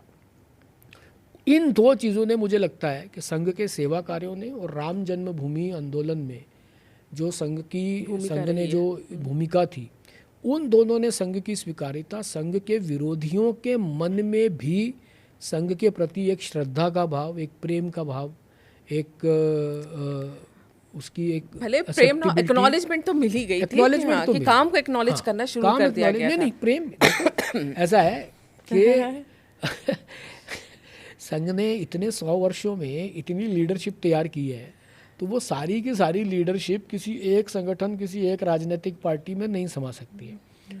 तो वो नेचुरल है, वो लोग बाहर भी जाएंगे, बाकी सब स्थानों पर भी जाएंगे, वहाँ जा कर के भी संघ की रीति नीति के अनुसार कुछ काम करने का, कुछ उस मन को उस भाव को मन में रख के काम करेंगे, तो वो होता ही है। अब सबके सब लोग जो है वो किसी एक राजनीतिक पार्टी में समा जाएंगे, इतनी लीडरशिप संभव भी नहीं है। तो सब दलों में, सब स्थानों पर संघ के स्वयंसेवक होने चाहिए, ऐसा मानते हैं, अलग अलग क्षेत्रों में वो हैं भी, और उनके मन में संघ के प्रति प्रेम भी है और श्रद्धा भी है। व्यक्तिगत रूप में बातचीत में जब सब लोग मिलते हैं तो वो उसके भाव का प्रकटीकरण भी करते हैं। अब बात करते हैं आज की। 100 वर्ष पूरे हो रहे हैं आज, जो बोलते हैं अनुकूल परिस्थितियां, अनुकूल परिस्थितियों में दायित्व बढ़ जाते हैं। आज 100 वर्ष पूरे होने पर संघ को आप किस तरह देखते हो? क्या आपको लगता है अब दायित्व ज़्यादा बढ़ चुके हैं? नहीं, बिल्कुल आपकी बात 100% ठीक है। देखिए, संघ ने आज तक जितने भी आयोजन ऐसे बड़े, जैसे गुरु जी जन्म शताब्दी वर्ष आया, श्री गुरु जी का जन्म शताब्दी वर्ष आया, उससे पहले डॉक्टर साहब का जन्म शताब्दी वर्ष आया, तो और अभी संघ की शताब्दी आई, शताब्दी वर्ष आया, तो इन सब में संघ ने केवल अपने काम को बढ़ाने के लेकर ही अपने टारगेट सेट किए। और अब तो माने समाज की अपेक्षा इतनी अधिक है कि हमारे कार्यकर्ता वही संघ का फेस है। जो नीचे कार्यकर्ता ग्राउंड पे, जो ग्राउंड वर्कर है, वो संघ का फेस है। ग्राउंड पे जिसके साथ इंटरेक्शन है वो मोहन भागवत जी को नहीं जानता, ना वो वहाँ तक पहुँचने की, वो नरेंद्र मोदी को भी मान लो बहुत सारे लोग संघ भाजपा एक सब मिला देते हैं, उसका घालमेल कर देते हैं, तो वो उसको भी वो उसको जानता है। तो उसके घर के सामने अगर खड्डा खुदा हुआ है, उसमें पानी भरा हुआ है, उससे दिक्कत हो रही है, उसके घर में पानी नहीं है, तो वो उसको आगे शिकायत करता है कि यार तुम लोगों की तो सुनी जाती है, तुम लोगों की तो सुनी जाती है, जरा ही करो। अब अपेक्षा कितनी है? देखो, एक वो फिल्म रिलीज हुई थी जिसमें आरक्षण को लेकर के कुछ अलग टिप्पणियां थी, तो उसको लेकर के मैं कई बार ये उदाहरण मैंने कई जगह, मतलब ऐसे पॉडकास्ट में तो पहला ही ऐसा किसी पॉडकास्ट में बैठने का मौका मिल रहा है, आपका आभार उसके लिए, पांचजन्य आप ही का ही है। तो उसको लेकर के दिल्ली की सड़कों पर पता नहीं आरक्षण के नाम ही था पिक्चर का, शायद नहीं आरक्षण ही था उसमें, ये सैफ अली और अच्छा हाँ, वो वेब सीरीज आई थी नहीं, वेब सीरीज नहीं, फिल्म थी जी 3 घंटे की। दिल्ली की सड़कों पे पोस्टर लगे थे कि ये फिल्म रिलीज हो गई है, कहाँ है आरएसएस वाले, इस फिल्म को क्यों नहीं रोकते? ये अपेक्षा का स्तर है। और कहीं कोई क्लैमिटी आती है तो वहाँ तो लोग मान के ही चलते हैं कि भैया सबसे पहले स्वयंसेवक ही सबसे पहले आएंगे, और पहुँचते भी हैं। वो लोगों का अनुभव है संघ के साथ में, इसी कारण से ऐसी छवि है कि लोगों को पता है कि इन्होंने ही किया, जब भी किया, तो इसी कारण से वो संघ की छवि है। वो छवि के कारण से अपेक्षा है, कर्तृत्व के कारण से अपेक्षा है। तो इसलिए ये एक एडिशनल रिस्पॉन्सिबिलिटी संघ के स्वयंसेवकों पर, संघ पर है कि ये जो समाज का विश्वास संघ पर बना है, लोगों को लगता है कि बहुत सारी चीज़ों को अगर ठीक करना है तो यही कर सकते हैं। तो ये जो विश्वास बना है वो विश्वास बना रहे, उस विश्वास को बनाए रखें, क्योंकि एक बार मतलब वो विश्वास अर्न करने में तो लगे 100 साल। और कोई एक छोटी सी घटना होगी और ये शीशे में दरार आ जाएगी तो वो भरी नहीं जा सकेगी। और संघ के स्वयंसेवक, संघ की लीडरशिप जो है, संघ का नेतृत्व जो है, वो इन सब बातों को समझता है। इसी कारण से जो संघ के स्वयंसेवक, संघ के जुड़े हुए जो कार्यकर्ता हैं उन सबका अपना व्यवहार और अपनी जो बाकी सब उनका जो कृतित्व है वो वैसा रहता है कि समाज की जो अपेक्षा है उस अपेक्षा पर हम खरा उतरे। और जिन ऐसे इस शताब्दी वर्ष में जिन ऐसे क्षेत्रों में जहां अभी तक नहीं पहुंच पाए उन, अब देखिए ये भी तत्वपन ठेंगड़ी जी ने इसके लिए एक शब्द प्रयोग किया। उन्होंने बोला प्रोग्रेसिव अनफोल्डमेंट ऑफ आरएसएस। वो प्रोग्रेसिव अनफोल्डमेंट ऑफ आरएसएस क्या है? तो 1925 से 1940 तक जब परम पूजनीय डॉक्टर हेडगेवार रहे उस समय तक एक इतना प्रयास था कि संघ जो है वो देश के सब प्रांतों में पहुंच जाए। उस समय के जो प्रांत थे, पंजाब, वो सीपी, गुजरात और महाराष्ट्र इधर मिला करके, मुंबई मिला करके एक नीचे मद्रास अलग, मुंबई रेजिडेंस मद्रास, और वो सब, उन सब में केवल सब स्थानों पर संघ की पहुंच हो जाए। तो 1940 में संघ शिक्षा वर्ग जो नागपुर में लगा तृतीय वर्ष, उसमें डॉक्टर हेडगेवार ने जो अपना अंतिम भाषण दिया उसमें उन्होंने कहा कि मैं अपने सामने एक लघु भारत बैठा हुआ देख रहा हूँ। आज हम संघ के सब प्रांतों तक पहुँच चुके हैं। फिर डॉक्टर साहब का शरीर शांत हुआ। गुरुजी, श्री गुरुजी यंगेस्ट सरसंघ चालक 40s में ही थे उस समय। हाँ, तो ही वॉज द यंगेस्ट सरसंघ चालक टिल डेट। उससे छोटी आयु का कोई सरसंघ चालक नहीं। 33 वर्ष तक वो सरसंघ चालक रहे। तो इन 33 वर्षों को अगर आप देखोगे, संघ की शाखा का भी विस्तार हुआ और संघ का भी विस्तार हुआ। मैं दोनों बातें अलग अलग कह रहा हूँ। तो संघ से प्रेरित कुछ संगठन प्रारंभ हुए, अनुषांगिक संगठन, काफी विविध संगठन प्रारंभ हुए। अनुषांगिक नहीं है, विविध है, वो विविध संगठन है। विविध संगठन प्रारंभ हुए। विद्यार्थी परिषद 1948 में बना, उसके बाद विश्व हिंदू परिषद बना, किसान संघ बना, विद्या भारती, किसान संघ और मजदूर संघ बना, विद्या भारती बनी। तो ऐसे करके वो पूरा सीरीज है। वो एक इन 33 वर्षों में संघ का एक जबरदस्त, देखो 47 में देश की स्वतंत्रता हुई, विभाजन हुआ, संघ ने विभाजन को स्वीकार नहीं किया, विभाजन हुआ। विभाजन के बाद देश कमज़ोर हुआ, वहाँ से लोगों को बचा करके लाना, इधर बंगाल से बचा करके लाना और उधर से लाना, वो 46 का जो डायरेक्ट एक्शन और वो सारा जो वो तब था, उस सब में से हिंदू समाज का मोरल बहुत डाउन था। संघ 48 में तुरंत संघ पे महात्मा जी की हत्या के बाद संघ पर बैन आ गया। वो बैन में से संघ को निकालना और उसके बाद संघ का ये विकास करना, पूरा वनवासी कल्याण आश्रम हो गया, ये सब जो संगठनों का निर्माण हुआ, ये एक फेज रहा। 75 से 77 तक इमरजेंसी रही। संघ पे दूसरा बैन आया, संघ के कार्यकर्ताओं को बैन का अनुभव था, उसको झेल गए। उससे सीधा समाज के साथ बड़े जनसंपर्क अभियान लेना, वो सब करना, वो 75 के बाद प्रारंभ हुआ।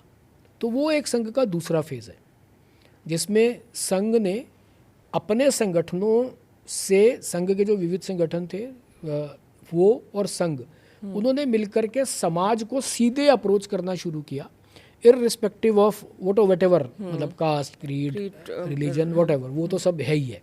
उन्होंने वो प्रारंभ किया। और जब वो प्रारंभ हुआ तो अब ये संघ का एक चौथा फेज है। क्योंकि देखिए, मैंने आपको पहले बताया कि सोसाइटी में कोई ऑर्गेनाइजेशन खड़ा करने का संघ का विचार नहीं है। पूरी एंटायर सोसाइटी को ऑर्गेनाइज करने का संघ का काम है, पूरे समाज को ऑर्गेनाइज करने का काम। तो अब ये जो अगला फेज है, अब इसलिए देखिए, जो पंच परिवर्तन का शताब्दी वर्ष के लिए जो काम दिया है जी, स्वयंसेवकों को पहले उसको अपने जीवन में उतारना है। वो पर्यावरण है, वो परिवार प्रबोधन है, वो कुटुंब समरसता है, वो नागरिक कर्तव्य है।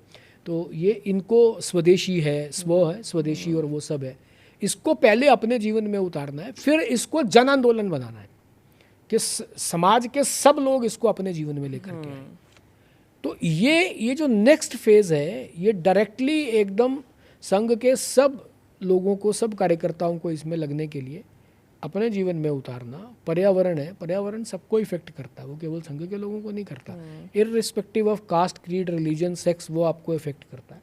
परिवार टूट रहे हैं, परिवारों में बहुत तेज़ी से, अभी मैं कल एक विवाह में था, तो 34, 35 वर्ष की बच्चों की आयु हो गई है, वो विवाह नहीं करना चाह रहे हैं। और करना भी चाह रहे हैं, तो वो हम दो, हमारे दो पीछे रह गया, हम दोनों एक, हमारा एक, वो भी पीछे रह गया। अब वो डिंक फैमिलीज हो गई हैं, double income no kid. Exactly. तो अब उस पर आ गया, अब उस पे अगला, उससे अगला क्या आ गया, उससे अगला आ गया, we are yet to see a happily married couple. ये एक बच्चा बोल रहा है, मतलब वोकिज्म इतना ज़्यादा। तो ये परिवार का टूटना, देखिए हिंदू समाज और भारत बहुत सारी चीज़ों से बचा रहा, वो इसी कारण बचा रहा कि यहाँ पारिवारिक मूल्य है। तो उन पारिवारिक मूल्यों के संरक्षण के लिए कुटुंब प्रबोधन, परिवार प्रबोधन, उसके बाद स्वदेशी प्रधानमंत्री तो आज जी भी तो अब हम तो देख ही रहे हैं जिस तरह आप से देख ही टैरिफ रहे हो। मामले चल रहे हैं, हमारे लिए स्वदेशी बहुत इंपॉर्टेंट हो बिल्कुल जाता ठीक है। है। आत्मनिर्भर भारत, आत्मनिर्भर भारत, ग्लोबलाइजेशन, वो आपको बिल्कुल। चाहिए। नागरिक कर्तव्य सबको नागरिक आना ही कर्तव्य चाहिए एक सभ्य आज समाज में। आज सभ्य समाज में समस्या ही है ना कि आप रेड लाइट गाड़ी चला रहे हो तो आप रेड लाइट जंप कर रहे हो, आप ओवर स्पीड कर रहे हो, बिना लाइसेंस के चला रहे हो, और चालान अगर आपका कहीं रुक रहा है तो आप पैसा दे करके अपनी जान छुड़वा रहे हो। तो नागरिक कर्तव्य, तो ये सब वो हैं जिनकी पूरे समाज को आवश्यकता है। और एक अच्छे समाज के लिए, और एक सुसंस्कृत समाज हाँ, के लिए ये आवश्यक है, ये क्योंकि आवश्यक सारी चुनौतियों से निकलते हुए अब जो जिस अनुकूलता की बात कर रहे थे वो है, लेकिन समाज में बदलाव अभी भी आवश्यक है। और ये जो पंच परिवर्तन लेकर आए हैं, ये एक सभ्य और सुसंस्कृत समाज जो आज की आवश्यकता है उसके लिए जरूरी उसके लिए बहुत है। और आवश्यक यही मुझे लग रहा है कि 100 वर्ष हो रहे हैं और संघ को का जो है नया जो दायित्व संघ का है वो अब यही है समाज के लिए। अभी आपको मतलब अभी एक पुस्तक विमोचन का कार्यक्रम था हमारा सुरुचि प्रकाशन का जी। तो उसमें एक सुप्रसिद्ध चैनल है, पूज्य सरसंघ चालक जी मोहन भागवत जी के हाथों वो पुस्तक विमोचन हुआ। उनकी एक सबसे बड़ा जो चैनल है अभी, उसकी जो वाइस चेयरमैन है वो उस कार्यक्रम में थी। तो उन्होंने भी मंच से एक बात कही, उन्होंने कहा भाई महिलाओं जितना लंबा विजन लेकर के संघ काम करता है, तो आप अभी अपने अगले 100 साल का ब्लूप्रिंट बना रहे हो। तो उस ब्लूप्रिंट में ये बातें होनी चाहिए, जिसमें से नागरिक कर्तव्य एक प्रमुख था उनके उसमें, कि उन्होंने कहा कि आप पंच परिवर्तन में नागरिक कर्तव्य करा रहे हो, तो हम भी अपने चैनल के माध्यम से और उस सब से हम भी एक ऐसा अभियान लेना चाहते हैं। उन्होंने बताया कि एक राज्य के सर्वे में ये आया कि 94% लोगों ने सर्वे में करप्शन को नेसेसरी इविल बताया, एक्सेप्ट कर लिया उन्होंने कि इसके बिना तो नहीं ही कुछ हो सकता। तो उन्होंने बोला किसी भी देश के लिए ये स्थिति अच्छी नहीं है। तो हम भी जो नागरिक कर्तव्य वाला सारा विषय चला रहे हैं, तो वो तो आज ये समाज की अपेक्षा है संघ से कि ये जो आपने इतने सालों में 100 सालों में जो शक्ति अर्जित की है, और वो उस शक्ति को थोड़ा और गति से बढ़ा करके और समाज में बिल्कुल जो लास्ट मैन स्टैंडिंग है, लास्ट सोसाइटी का जो लास्ट स्टार्टा का व्यक्ति है, उस तक उस शक्ति का लाभ पहुँचे, वो भी देश समाज के इन 5 चीज़ों में अपना योगदान दे सके। तो मुझे लगता है ये संघ के शताब्दी वर्ष में एक बड़ा काम संघ ने अपने जिम्मे लिया है, और वो केवल शताब्दी वर्ष में नहीं है, मुझे तो लगता है कि ये संघ की आगे आने वाले वर्षों की 25, 50, 100 वर्षों की ये जो यात्रा आगे की जो रहने वाली है, अब वो कितने वर्ष रहती है वो पता नहीं, परंतु जितनी भी है तो वो यात्रा में ये सब जो है वो संघ ने अपने जिम्मे लिया है। देखते हैं संघ ने जो दायित्व लिया है वो अपने स्वयं सेवकों के भरोसे पे लेता है। उनको पता है कि उनके स्वयं सेवक उनके साथ जुड़े हैं, तो वो इस दायित्व को भी पूरा कर लेंगे जिस तरह से अभी तक करते हैं। और आपने जितने अच्छे से संघ के काम को और जिस तरह की बातों के जरिए समझाया है, ये दर्शक भी देख रहे होंगे, उनसे भी मैं कहूँगी कमेंट करके ज़रूर बताइएगा कितना आप संघ को समझे। और राजीव जी, आपने समय निकाला, बार बार मेरे आग्रह करने के बाद फाइनली आज हम इस पाप पे बैठ के बातचीत कर पाए, उसके लिए आपके लिए बहुत बहुत धन्यवाद। आपका भी बहुत बहुत धन्यवाद। और ये जो आपने बार बार आग्रह किया, उसको मतलब समय ना होना उसका कारण नहीं था ना आने का। केवल पॉडकास्ट में इतना लंबा बोलना है और मैं बोल पाऊंगा कि नहीं बोल पाऊंगा, मुझे वो संकट था। अब आज इस कारण से संकट दूर हो गया। आपका बहुत अच्छा बोले। आपका बहुत बहुत धन्यवाद, आपने निमंत्रण दिया। और सुरुचि प्रकाशन तो भारत प्रकाशन का मैंने संघ से जुड़ी जितनी भी पुस्तकें अगर आप चाहेंगे तो सुरुचि प्रकाशन आपको ऑनलाइन भी मिल जाएंगी, अमेजोन पे भी जाकर आप देख सकते हैं। और झंडेवालन में यहाँ पर सुरुचि प्रकाशन आप आके और यहाँ से भी पुस्तकें ले सकते हैं। और आपको शायद ही कोई ऐसी पुस्तक हो जो संघ से जुड़ी हुई जो यहाँ उपलब्ध ना हो। तो अगर आप लेना चाहें, पढ़ना चाहें, मैं कह रही हूँ ना, हार्डवेयर जैसे आपने बताया, हार्डवेयर के लिए ठीक है, बाकी सॉफ्टवेयर अगर समझना है तो संघ में आपको अंदर आकर देखना पड़ेगा। राजीव जी, बहुत बहुत धन्यवाद इस पूरी चर्चा के लिए। बहुत धन्यवाद। नमस्कार। नमस्कार।